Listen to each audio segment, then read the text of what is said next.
Okay, go ahead.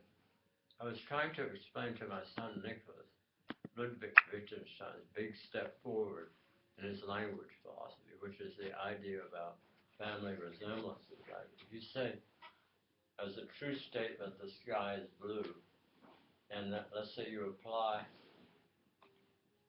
as a general statement, describe other things as blue, he would say there's not, it's not a blanket statement. Those statements are like family resemblances. They have maybe 6 or 8 traits in common. It's not just one quality or attributes that is to be distributed and applied to all. So the analogy was to family resemblances. Like the people in a family that might have some of them have a nose that looks a little bit like, or something about one ear. Their ears that is a little bit like, or maybe some speech mannerism. So that's another trait. So there are like 7 or 8 of those, which are all you could call family resemblances. And that's what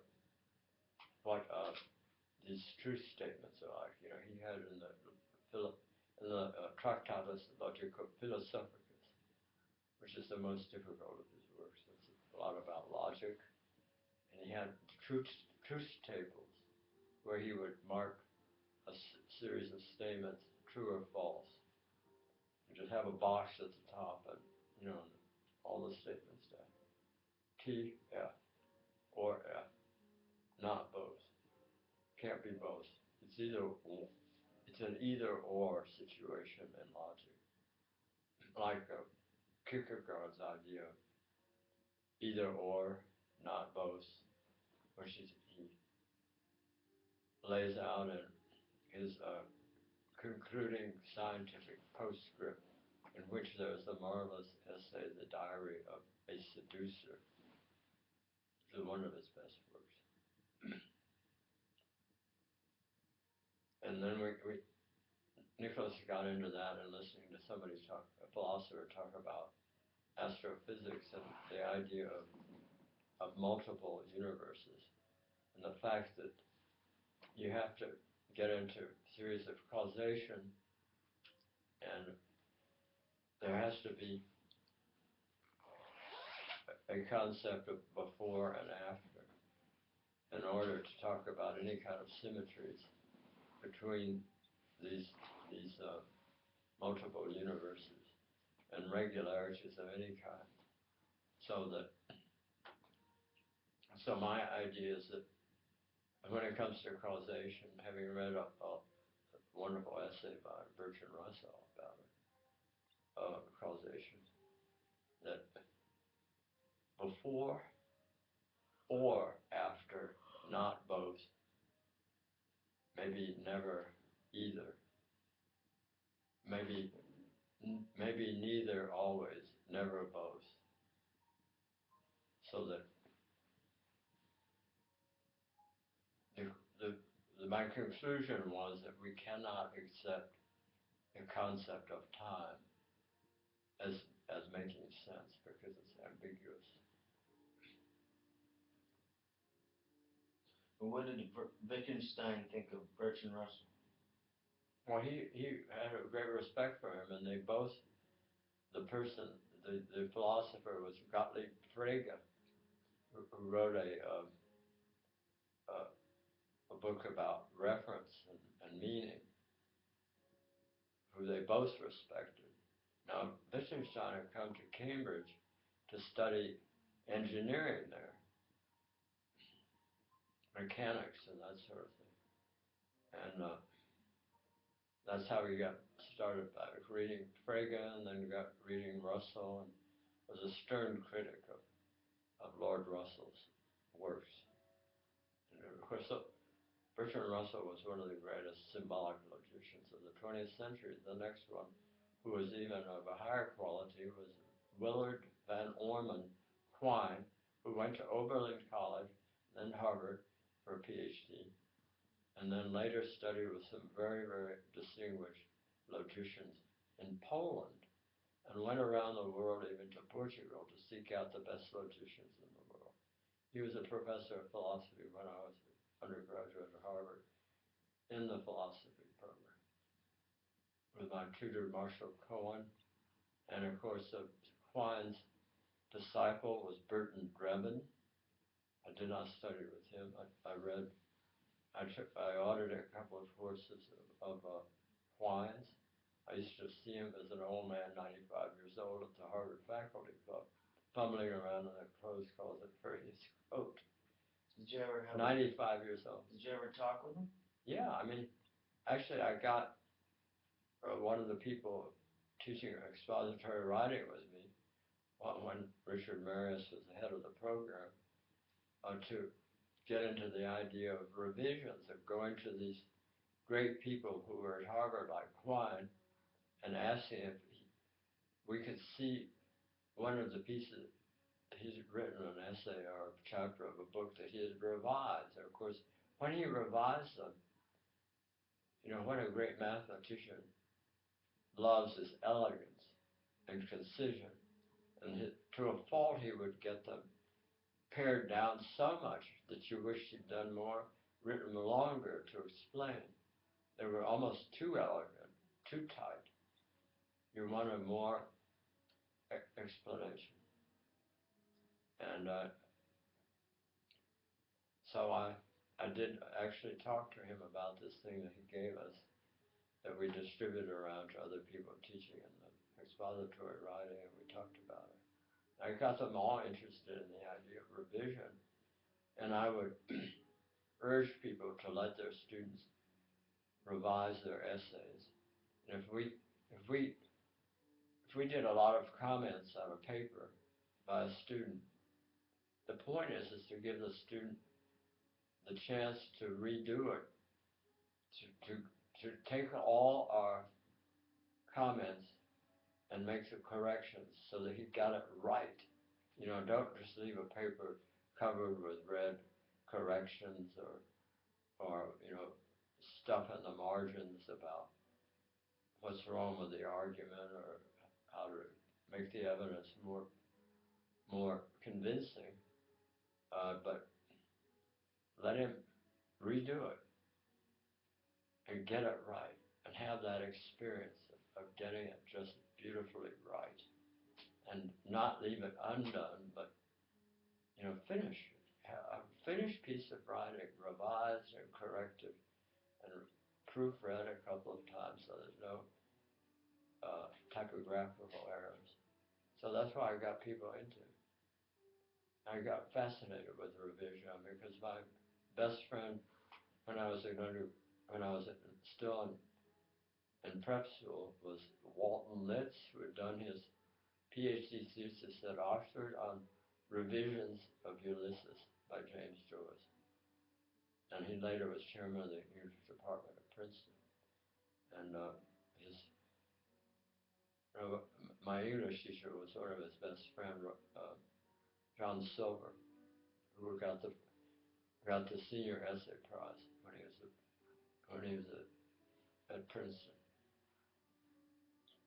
And he was my teacher at Lonsdale, English teacher, and helped me, and I won the fourth form essay prize and the fifth form essay prize with my Hamlet essay. John was very instrumental in getting that piece really to make good sense and good exposition, real coherence, and I also won the short story prize that year. And then I went to Harvard, and I still couldn't write a good paper, on demand. But by teaching writing, finally I got my act together and I could put it out. I could get things right. I didn't have trouble getting my ideas on paper. I mean, I was given a man named Philbrick to work with because my philosophy section man, I'd written a very good piece on Oedipus Rex, and then I tried to write on some other things. I wrote a very long essay, like about 25 pages on Oedipus Rex, with a lot of research on Asclepius and other Greek people, and reading Jane Harrison, the anthropologist and classical, Gilbert Stuart, and all these people. And so this teacher realized that even though I was a prize winner essay writer, I still was not able to put it out, on demand quickly. Finally, I mean, I got so I could do that, and when I got an A+ in Shakespeare, complete works of Shakespeare, plays of Shakespeare, and Harry Levin's course, and also taught by Reuben Brower, who'd come from Amherst. I was competing with 350 people in the course. I was able to really get a good argument down on paper in the blue books that we were given for our final exams and the course. And the trick there was that I read part of our reading period. They put on reserve these essays. One of them was from the Arden edition of Henry VIII, in which I learned that according to this man's theory, I forget who it was who was writing in the introduction to Henry VIII, he classified it as a romance play like The Tempest or The Winter's Tale, not a history play. It was like Winter's Tale or Cymbeline or The Tempest, which is a brilliant idea. I mean, Henry VIII is one of the greatest plays of all. I mean, you get things like the execution of Anne Boleyn, his lover, amazing. And of course, he turned his back on Rome, started the Church of England. I find the ending too ornamental. I think he was just kissing ass. Of Henry VIII? No, Henry VIII was dead when the play came out. Mm. It was Queen, what's her name, his daughter? Elizabeth. It's Queen Elizabeth I. Yeah. So it's just, you don't remember? There's just long scene when Vaguely, I do remember. Elizabeth is crowned, and it's just. I'd like to read it again. I haven't read it for years. It's in my book, right there on the shelf. Francis Bacon kissing the Queen's ass, or whoever would. Probably gaining favor in the court, right? Yeah. Yeah, they're all kissing ass. She's Elizabeth is all wrapped up with Raleigh and Sir Francis Bacon, but I think she was having an affair with Walter Raleigh. He was going off to Virginia and all this stuff. It's a wonderful drama. I mean, then she has to fight the Spanish, and the Armada's coming. She gets out there and gives that speech to the troops. It's thrilling. I mean, Cate Blanchett is brilliant in that. Did you see that movie? I think she does a great job as Elizabeth. And it makes me proud to be a very distant cousin, maybe eighth twice removed of the present Queen. That's why I had to write the Prince of Wales to give him greetings from a long lost Virginia relative living now in Norman. I don't know if I'll hear from him, but I'd be lovely if I could.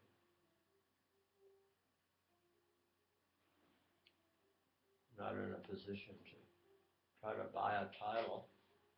When I get a title for being a wild man or something, savage. So what other great influences on your education and philosophy would you talk about? Plato. I found a great interpreter of Plato. I think Stace, Stace, that made everything clear to me. And then, of course, reading Aristotle, the Nicomachean Ethics with Ronald Firth. I wrote a paper longhand on that, on Aristotle's moral philosophy. And then, of course, reading Locke, Hume, Kant. I did not do the pure reason until much later. I did not do some of the great philosophers like Leipzig. I did Hegel much later. I did some Kant later. I did Nietzsche, a complete course on Nietzsche and George Santayana with Marshall Cohen, which is a really nice course. Santayana on aesthetics, and a terrific course on Nietzsche, and of course the big person on Nietzsche is Heidegger. He has a huge volume on Zarathustra, double volume of studies of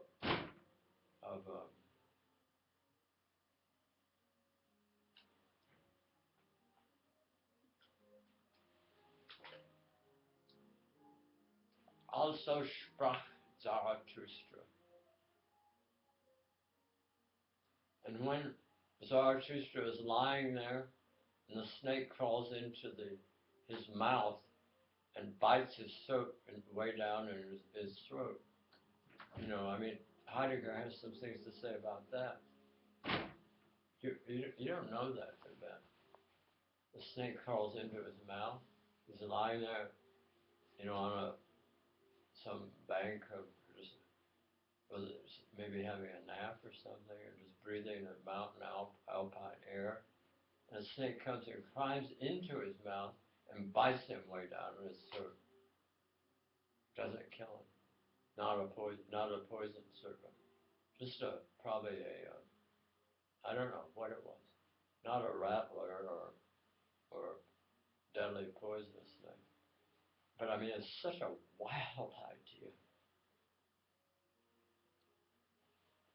You know, my Harrison Brewer, Aunt M's husband, was riding his horse, and a big black snake jumped him and started winding around him and constricting, and he had to roll off his horse and get a hold of the snake's head, and smash it on a rock to keep himself from being killed. He was a strong man. You remember the story about the draining the swamp.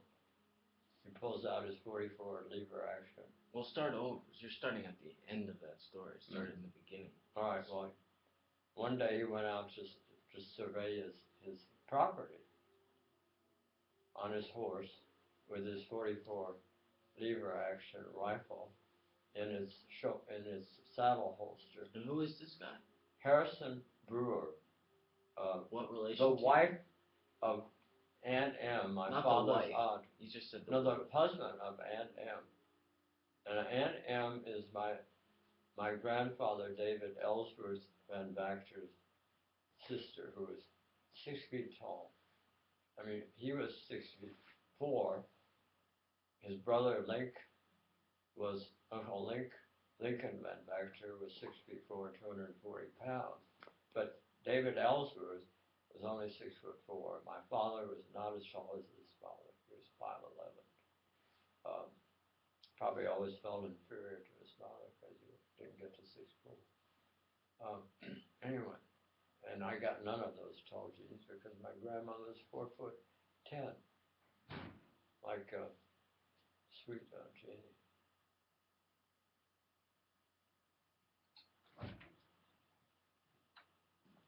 There are 2 more bulbs in the center. You're interrupting a video. Sorry. No, I have to get him that lamp. You're He can't see. interrupting a video. Oh, sorry.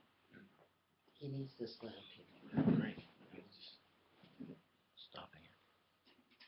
Let me just finish the story. So, Harrison Brewer had the best farm in Indiana. He had 19 inches of loam. gonna break the bulb if you keep Okay. going. 800 acres of the best fertile land in the whole state of Indiana. 800 acres. He went out to survey the farm on his horse, and when we got to his swamp, there were county surveyors out there with their, and he asked them, he said, "What the hell are you guys doing?" They said, "We're going to drain your swamp." "Why are you going to do that?" "I need that swamp there." He said, "If you're not out of here, I'll give you 60 seconds. You're all dead men." And they got Why did they want to drain his swamp, and why did they think they could if it was his land? And who were they? They're from the county. You know, there's like what they call eminent domain when they want to put in a highway, they just take your land away. I don't know why they wanted to drain it. He needed that for wildlife Irrigation? and to irrigate. Probably he used some of the water, could have used it for irrigation. Or just taken a little rivulet, you know, and run it into a cornfield or something. Just dig a little channel or something, like a gutter or something, from the very swamp itself. They got the hell out of there. Didn't they try to do that to you and your dad Yeah, I mean, in Tennessee, Knoxville? yeah, my father said, No, who was it? You gotta There start was- from the beginning. all right, it was Telling stories. in Knoxville, Tennessee. And we had a beautiful piece of property on the Tennessee River. It was a lower garden, and What part of Knoxville? What was the neighborhood? it was West Knoxville.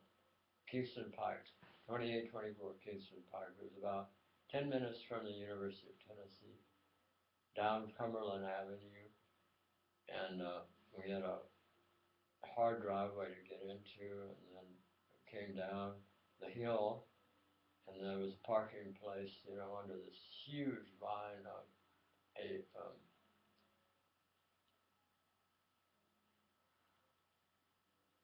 I can't remember the name of the kind of vine it was, but it was just. Don't worry about the vine. All Tell right. the story. Anyway, so I was home from Harvard for vacation, and my father said, "There's some men down our property. Why don't you get the Browning and go down there?" So I went and got the Browning over and under. I opened it, broke it, and put it on so that there were no shells in it. It was empty. And I went down there with it, you know, over my arm, you know, open. Was we call it when you open a shotgun, it's broken.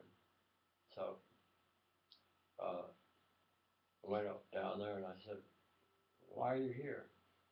"If we're going to put in a highway down here." I said, "Well, we just put in a sewer system, you'll wreck it. And you'll wreck our land. And we got a trout pond right there. You can see it. It's fed by a big spring." I said, "Get off our land or you're dead." And it just evaporated. We never heard from them again. No road, no incriminations from the police, city hall, anything. That was the end of it. So your dad didn't even need to come down to back you up? No, he just told me to go down.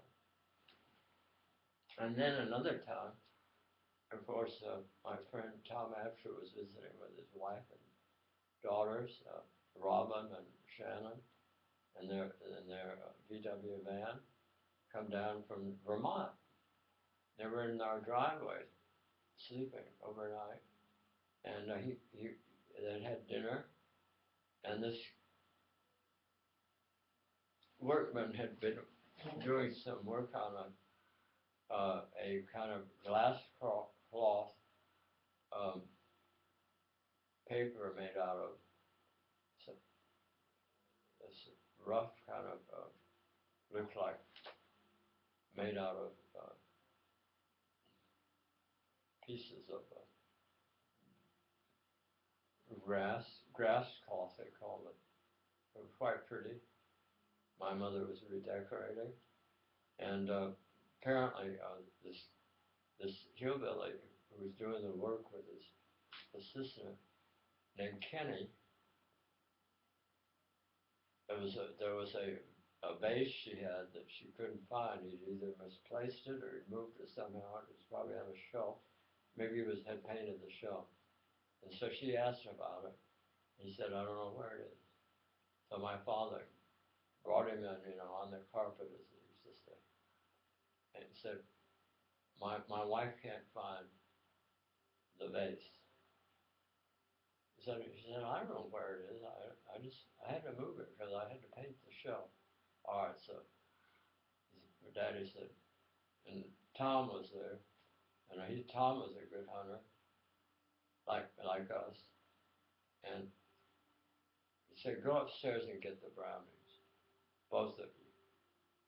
So we went upstairs. We brought the brownies without anything unloaded downstairs. And here we had the guns, on our arms like this, pointed up, not dangerous, nothing dangerous about it.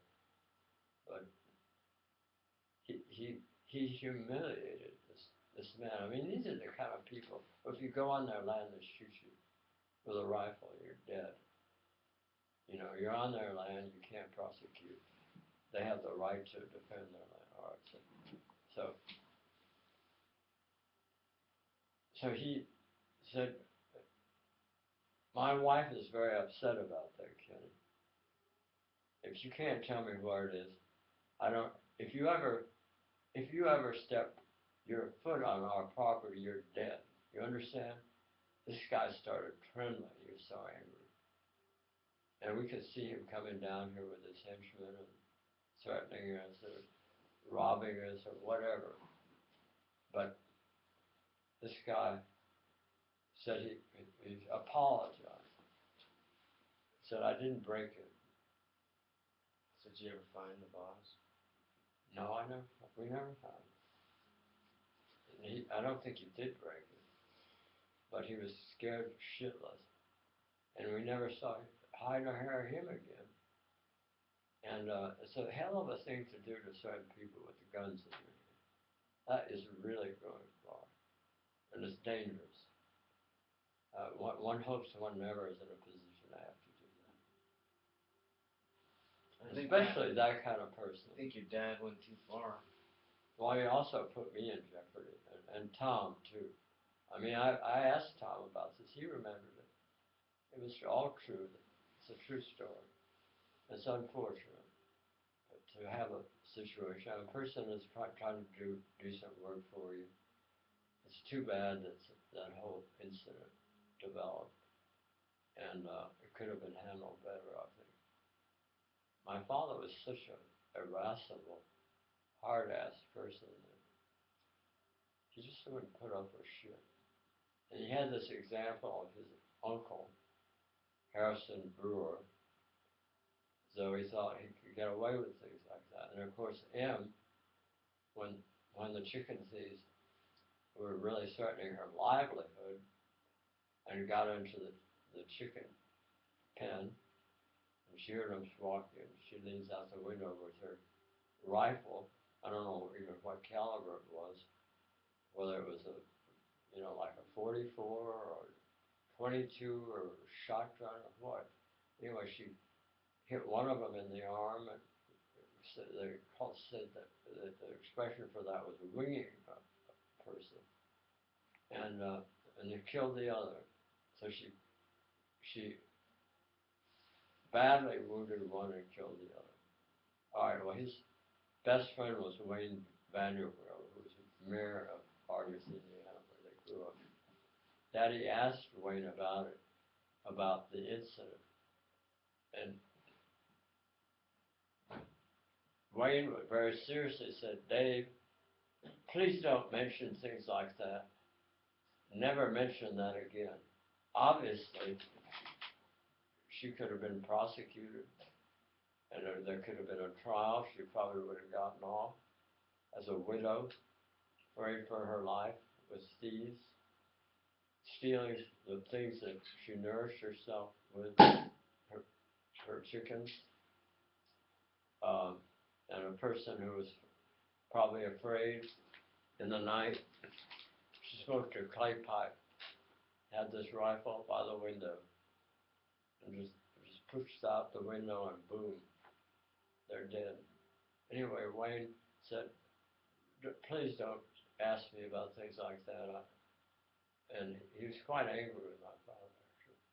Just for bringing it up. But for bringing it up.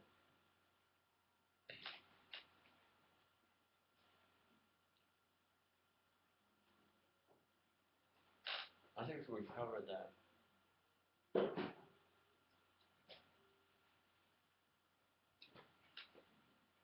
Should we call it philosophy and guns? Mm-hmm.